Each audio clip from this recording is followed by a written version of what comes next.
后来继续来看这件事。今仔日是过年后的第一个上班日，国道3号彰化路段早起发生着连环车祸，有7台车不明的原因连续追撞，其中有3台车弄一个真严重，有3个人受伤。因为车祸发生的同时是上班的尖峰时间，一度造成大塞车塞2公里长。 车祸现场，两台车桥对撞，车体严重变形。头前黑色旅行车车头含车尾规台密密麻麻，正面头前链弄甲落去，后壁金色旅行车同款真严重，引擎挂后对半，后斗已经看袂出原来的模样。为天顶看，现场大塞车时速无到10公里。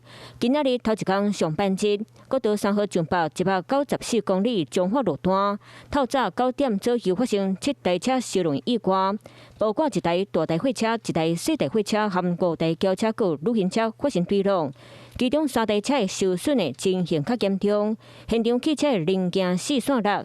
彰化县消防局接到通报，紧紧派出救护车赶到现场。其中2位50岁含35岁的查甫驾驶，头壳含骹手有挫伤；另外1岁幼囡仔有去惊到，互送到病院。加在3个人拢无性命危险。初步调查，47岁大台货车驾驶林先生驶伫咧挂车道，敢若伫咧细心无伫咧看头前路，直接追撞头前车。警察提醒民众开工日赶上班，嘛是要注意车内状况，确保平安。Hello， 我是林纯佩。想要掌握最及时的新闻资讯或是体坛动态吗？赶快按赞、订阅、开启小铃铛，锁定华视新闻的 YouTube 频道。